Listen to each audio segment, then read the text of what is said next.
Why are we concentrating on such a small bit of disruption? You think it's small? A bit of traffic disruption is nothing in comparison to what's coming here, and you know it. You know it. You think it's small? I say to you, you have no idea the damage you're doing when you get in the way of emergency services. 皆さんこんにちは。今回は環境活動家が道路を塞いで抗議し、救急車や消防車が迷惑を被っていることについて、イギリスの名物司会者のピアーズ・モーガンと激論を交わす動画を英語と日本語字幕付きで見て本場の英語を学びましょう。それではどうぞ。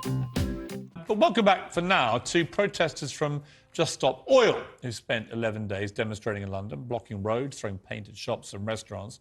Today, a fire engine and an ambulance were briefly caught up in their blockade, prompting the British government to say this kind of protest isn't acceptable. Well, Jenny Cleveland's still with me. I'm joined by the Talk TV contributor, Richard Tice, and from Just Stop Oil, James Skeet. Mr. Skeet, welcome. Thank you very much for coming in. Appreciate it.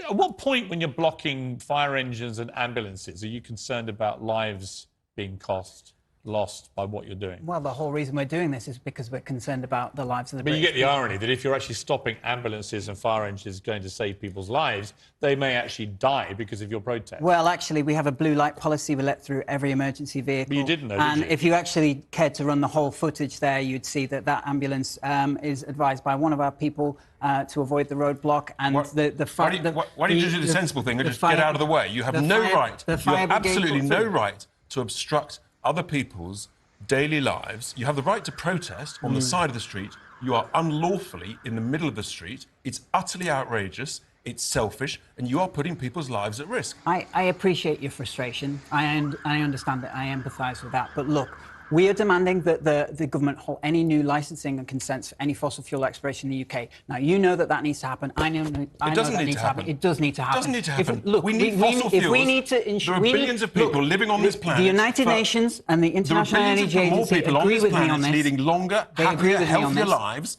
because of cheap energy from fossil fuels. You want to kill billions of people. You can't get cheaper than free, all right? OK?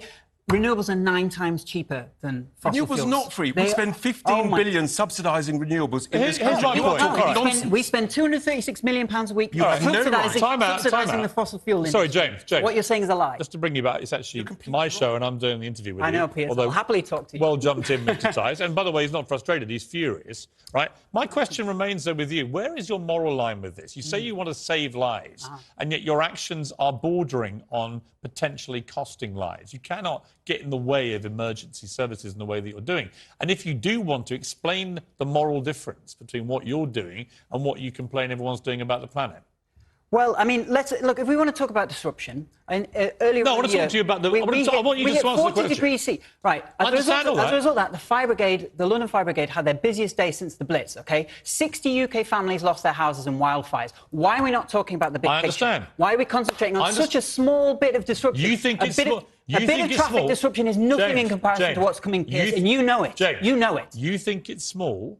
I say to you, you have no idea the damage you're doing when you get in the way of emergency services. As I say, we have a blue light policy. My question is, why are the lives of the people who you're putting at risk by stopping those fire engines? Why are you manipulating your audience? Let me finish my question. Misframing. Let me finish my question. Why are the lives of the people whose lives may be affected by your actions today, why are they less important to you than the lives that you say will be cost by not taking climate change more seriously? I value everyone's life. We all value everyone's life. Absolutely. Stop lying in front of emergency services. For the record, I agree with you. I think it's ridiculous that it's down to nurses, doctors, bartenders and whatnot to be going out in the street and demanding what the government should just be doing anyway, right? This is a no-brainer. Yeah, but James, just on the side. All right, let's bring in Jenny. Because it wouldn't work. Wait. I'm not saying I'm against your cause. I'm really getting against your methodology. But it works, doesn't it? I don't think it does. Open a history book. I don't think it does. The suffragettes. It doesn't work. Highly disruptive. Civil rights movement, highly disruptive. Gay rights, highly disruptive. You know it works. You're a journalist. You've done your research. You know this. Let me finish. We wouldn't be on here if this disruption hadn't happened, would we? I don't think it works when you're lying in front of emergency services. I don't.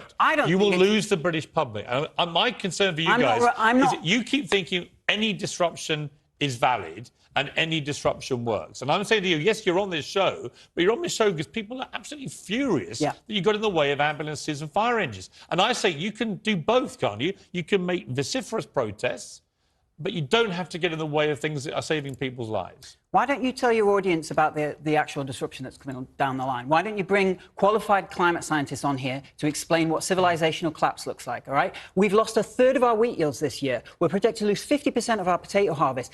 If it's this bad in 2022, how bad is it going to be in 2050? You know, if we have food shortages, that leads to riots and civilizational collapse. I'm sorry, but you're objectively wrong. You're objectively wrong, and you are lying. You are lying. Our wheat yields are down a third. Agricultural yields across the whole of the world 40 degrees C in this country. And it was lovely. It meant I didn't have to go abroad. It hit 40. You deranged. It hit 40 degrees C. Are you selfish? Why do you want to protest in front of people? Because we have no choice. Because we're in a dire situation, and you need to pay attention to what's happening. Because at the moment, on the side of the because at the moment you are not paying attention to what's happening. Absolutely paying attention. All right,いかがでしたか？環境について考えないといけないのは分かりますが、道路を塞いでアピールしたところで環境活動家がバカにされて、かえって逆効果ではと思ってしまいます。このチャンネルでは英語が楽しく学べる動画をアップしていきます。よろしければいいね、チャンネル登録よろしくお願いします。それではまた。